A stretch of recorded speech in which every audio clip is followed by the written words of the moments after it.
Have you ever, like, hit your 20s or maybe your 30s and suddenly it hits you? You're actually an adult. Uh-huh. And apparently being an adult means, managing money, properly managing it. Yeah. You get that first real paycheck, you look at your rent bill and you just think, hang on, where was this class in high school? Exactly. That feeling is so common. If that mix of, like, confusion and maybe a little bit of anxiety sounds familiar, well, you're definitely not alone. No, not at all. It's incredibly common. You step out on your own financially, or maybe you're a few years in, and it feels like you're just supposed to know all this stuff. Banking, credit, budgeting, Right. everything. But for most people, Yeah, that basic education just, well, wasn't really there. exactly. And that feeling, that gap, that's what we wanted to talk about today. We're doing something a bit different this time. Oh, Yeah, instead of pulling from lots of different sources, we're focusing our conversation, let's call it a book talk, on one specific guide, one that's really tailored for this exact stage of life. okay. I'm intrigued. Which guide is it? It's The Complete Idiot's Guide to Personal Finance in Your 20s and 30s. Ah, okay. A classic title format, but often really practical content in those. Yes. This one's written by Sarah Young Fisher and Susan Shelley. And Sarah Young Fisher, just as a quick note, she's got a solid background. A financial columnist, written other useful books too. So experienced authors aiming at this specific age group. Exactly. And this guide, it tries to be that friend you wish you had back then. The one who could just walk you through all the money stuff you didn't learn but really, really need to figure out. Cutting through the jargon, making it practical, sounds useful. Yeah, making personal finance actually accessible when you're just trying to get your feet under you financially. Okay. So let's start where the book starts, kind of figuring out the baseline, like where you are right now and maybe what you don't even realize you don't know yet. Right. The book really emphasizes something pretty simple but fundamental. Personal finance. It boils down to the choices you make with your money. Period. Simple, but easy to forget sometime. And it acknowledges right up front why so many young adults feel a bit lost. It's often because, formal schooling in this area was minimal or maybe non-existent altogether. Which brings us right back to that feeling we started with.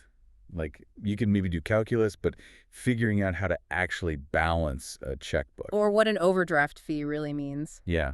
It feels like a totally different language sometimes. It really does. And then becoming independent just adds layers of new financial challenges. Yeah. Suddenly you're responsible for everything. Ugh, yeah. Rent, utilities, food, transport, Mhm. student loans maybe. Getting that first credit card. And often you're doing this on a salary that feels very much like a starting salary. Definitely felt that one. The book even has like a financial knowledge quiz near the beginning, right? It does. And it's quite revealing. Yeah, I looked at some sample questions. It really shows how many basic things people might be unsure about, like how does compound interest actually work for you or against you? Or how do credit card grace periods function? Things that seem small but have big impacts. Exactly. But the point isn't to make you feel bad if you don't know. No, absolutely not. It's more about highlighting those common blind spots.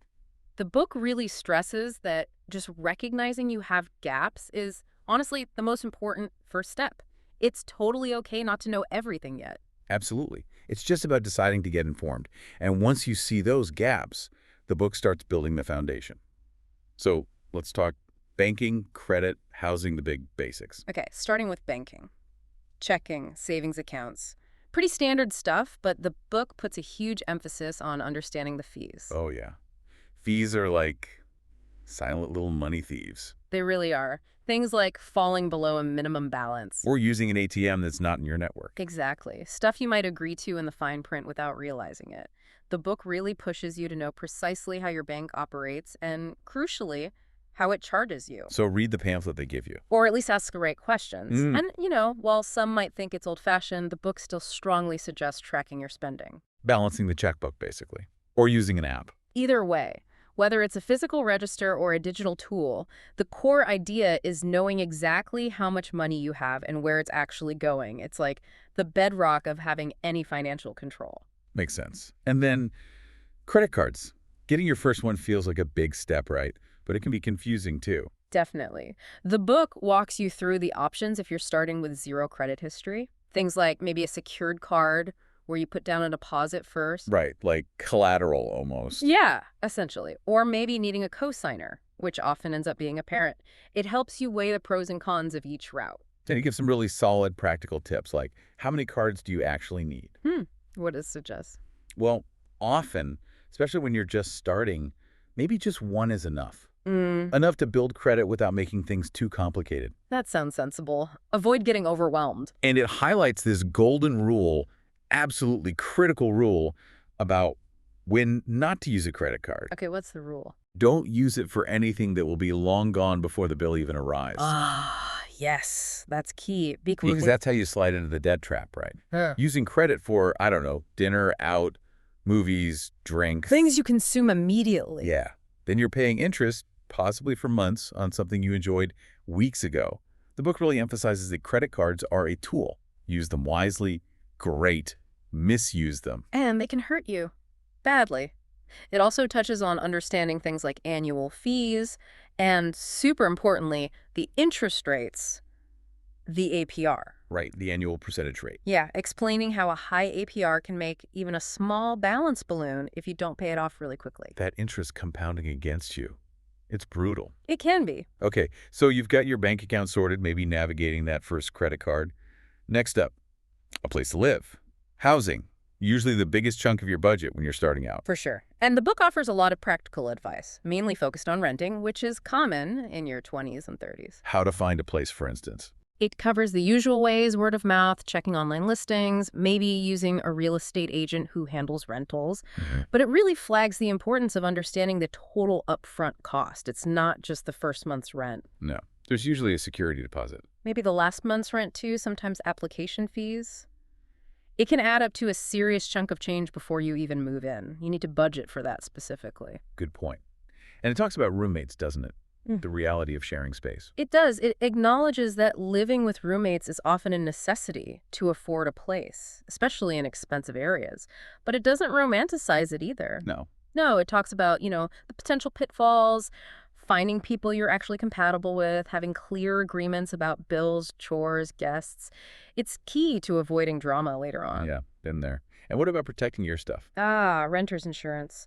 The book really highlights this. It's often overlooked, but so important. Why is that? Well, first, it's usually pretty affordable, like surprisingly cheap sometimes, and it protects your personal belongings if something happens: a fire, a break-in, maybe water damage from the apartment above. Okay, that makes sense. And crucially, it also provides liability coverage. So if someone, say, trips and gets hurt in your apartment, you're covered. The book calls it inexpensive peace of mind. Yeah, I can see that. Losing all your stuff because of a burst pipe upstairs would be awful without it. Absolutely devastating. Okay, so banking, credit, housing, check. Now, managing the day-to-day stuff, like getting around, understanding your income, and the budget. Right. The book has a section on cars it calls Road Rules, and it gets into that perennial question: should you buy or should you lease? The age-old debate. It is. And it does a good job pointing out that the monthly payment or even the sticker price isn't the whole story. Not by a long shot. You mean like maintenance? Yep. Insurance? Exactly. Maintenance, insurance, which can be really expensive for younger drivers, gas, registration fees, unexpected repairs.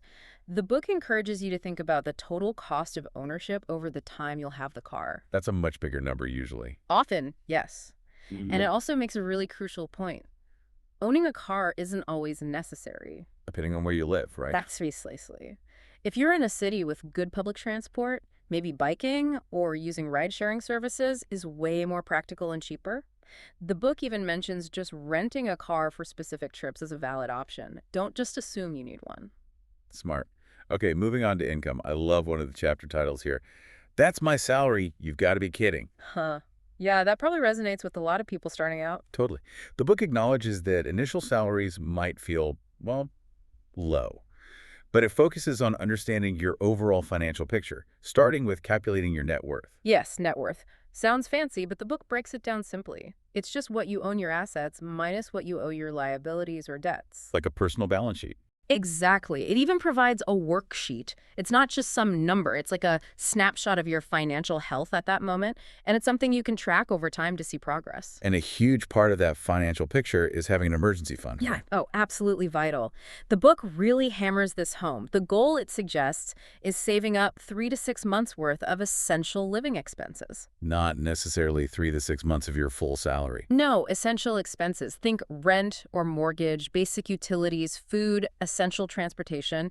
The absolute minimum you need to get by if your income suddenly stopped. Why is that cushion so critical? Because life happens, you know? Right. Unexpected job loss, a medical bill that comes out of nowhere, maybe you have to move suddenly, a big car repair. Yeah, the curveballs. Without that emergency fund, those kinds of things can completely derail your finances. They can force you into taking on high-interest debt just to cope. That fund provides security. It stops a problem from becoming a full-blown crisis. Okay, that makes total sense. Huh. Which leads us inevitably to budgeting. The B word, as the book calls it. The dreaded B word. So many people resist it. They feel like it's going to be restrictive, like it's just about saying no to everything fun. Yeah, it has that reputation. But the book tries to reframe it. A budget isn't just about restriction. It's actually about giving yourself permission to spend money consciously. Oh, so? Because if you have a plan, you know your essential bills are covered, you know you're putting something towards your savings goals, Yeah. then you can actually feel good about spending the money that's left over on things you enjoy. It gives you control, not just limits. Okay, I like that framing. Permission to spend within a plan. And it breaks down what goes into a budget, right? With worksheets. Yes, sample worksheets. And the key thing it emphasizes is categorizing your expenses, thinking about them in terms of fixed versus variable. Looks like rent, variable like groceries. Exactly. And also discretionary versus non-discretionary. Discretionary being wants, Mhm. non-discretionary being needs. Pretty much. Understanding those distinctions is powerful. It instantly shows you where your money has to go versus where you have choices. And that's where you find opportunities to maybe cut back if you need to or want to save more. And it mentions spending ratios too, like keeping housing costs below a certain percentage of your income. Right. Things like maybe aiming for housing to be under 30% or total debt payments under a certain threshold. They're not rigid rules, more like guidelines. Helpful benchmarks, maybe? Yeah, benchmarks to see if one area you're spending might be out of whack compared to common financial advice, potentially putting stress on the rest of your budget. Got it. Okay, so foundation laid, daily management tackled. Now let's talk about really taking control specifically, saving more, and managing your credit health. Right. The book touches on this idea of your financial personality. Are you more of a natural saver, or does spending come more easily? Does it matter which one you are? It's not about judging, it's just about self-awareness. Recognizing your default tendencies helps you work with them, or maybe put strategies in place to counteract them if needed. Like, if you're a spender, you might need more automated savings. Exactly. Or if you're a super saver, maybe you need to consciously budget for fun so you don't deprive yourself too much. It's about balance. Makes sense. And it gets into really practical, like, actionable saving tips. Right. Right. The small stuff that adds up. Oh, yeah, totally. Things like packing your lunch for work instead of buying it every day. Big savings there over a year. Huge. Or choosing store brands over name brands at the supermarket. Finding free or cheap entertainment options instead of expensive nights out. Even simple things like adjusting your thermostat by a couple of degrees. Small tweaks, big impact over time. Definitely. And it uses that great example of incidental spending. You know, the little things. Like the daily coffee. Or snacks. Yeah. Maybe just $10 a day on that kind of stuff. Feels like nothing in the moment, right? Hardly notice it. But $10 a day is $50 a week. That's $2,600 over a year. Gone. Just recognizing where those seemingly tiny amounts disappear is incredibly powerful. It helps you find found money you can redirect to savings or debt. Wow, yeah. That $10 coffee suddenly looks different when you think $2,600 a year. Okay. And hand in hand with saving is credit health. Building and protecting your credit. Absolutely critical. Because your credit history, your credit score, it affects way more than just getting a loan or a credit card. Like what else? It can impact your ability to rent an apartment, landlords check credit. It can affect your insurance premiums, car insurance, sometimes even homeowners or renters. Really? Insurance companies look at credit. They often do, yeah. And in some fields, potential employers might even run a credit check as part of the background screening. So a good credit history literally opens doors. A poor one can make things much harder and definitely more expensive. Okay, so it's important. The book talks about signs you might be in debt trouble. It does. Warning signs like maybe you're only able to make the minimum payments on your credit cards each month. Or you find yourself using credit cards to pay for basic necessities like groceries because cash is tight. Or getting calls from collection agencies. Yeah, that's a big red flag. The book offers some initial steps on how to start tackling debt if you feel like you're drowning. And a key action item here is checking your credit report, isn't it? Non-negotiable. Absolutely. The book stresses getting your free annual credit reports. It lists the three main credit bureaus, Equifax, TransUnion, and Experian. And why is checking them so important? It's not just about seeing the score, right? Right. It's primarily about checking for accuracy. Errors happen. Mistakes on your credit report accounts that aren't yours, late payments reported incorrectly can seriously damage your score. So you need to review them carefully. Yes. Make sure all the information is correct. And dispute any errors you find immediately. Think of it like a financial health checkup you need to do regularly. It's basically managing your financial identity, making sure it's accurate. Exactly. You don't want to be penalized for mistakes that aren't even yours. Okay, so wow. The Complete Idiot's Guide to Personal Finance in your 20s and 30s really covers a lot of essential ground for this stage. Banking, credit, housing, cars, income, budgeting, saving, debt. It lays a really solid foundation, but it doesn't just stop there, right? It also points towards what comes next. Yeah, what's ahead a bit? It briefly introduces some important topics that become more relevant as your financial life gets a bit more complex. Things like understanding basic investment options going beyond just a simple savings account. Like what kind of options? Things like mutual funds, maybe certificates of deposit or CVs, and especially understanding retirement accounts like a 401k if your employer offers one. Getting started early with retirement savings is huge. Absolutely. Compounding works best over long periods. What else does it touch on? It mentions navigating taxes, maybe highlighting things like the student loan interest deduction, which is relevant for a lot of people in the 20s and 30s, Good one to know about. and understanding other types of insurance you might need as your life changes and responsibilities grow, maybe disability insurance or life insurance, especially if you have dependents. So it sets you up with the basics, but then points you towards the next level of financial planning. Exactly. These are framed more as, okay, once you've got the fundamentals nailed down, here are the next important areas to start learning about for longer-term security and reaching bigger goals. Wow, okay. We've definitely covered a lot in this book talk. Yeah. Focusing on personal finance for your 20s and 30s, using this guide as our map. Yeah, we really went from acknowledging that initial, uh-oh, what do I do Yeah, feeling and the knowledge gap. right, to building those core foundations. Yeah. Banking, credit, finding a place to live. Then managing the everyday stuff cars, understanding your income and net worth, and that crucial piece, budgeting.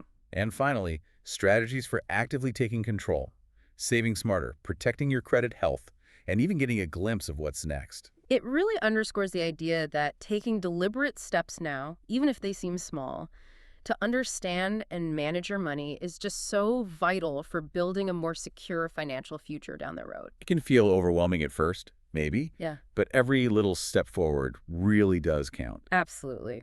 The most important thing, honestly, is just the start. Don't wait for the perfect time. Good advice. So, based on all this great stuff we pulled from the book, we really want to encourage you listening right now to maybe pick just one thing, one small, actionable step you can actually take this week. Yeah, maybe it's tracking your spending for just 3 days to see where that incidental money goes. Or maybe it's finally going to annualcreditreport.com and pulling your free credit reports. Or just spending 15 minutes sketching out a super simple budget worksheet. Doesn't have to be perfect. Just start somewhere. Right. Because any effort you make today really is like an investment in your future self. Well said. Which kind of leaves us with a final thought for you to mull over. If you knew your future financial self, maybe you in 10, 20 years, was listening right now, what's the one money habit they would truly, genuinely thank you for starting today? That's a powerful question to sit with. It is. We really hope you enjoyed this book talk. If you like these kinds of discussions, helping you get informed quickly and hopefully enjoyably. Then definitely subscribe to the channel. Yeah, subscribe for more talks and deep dives into useful topics.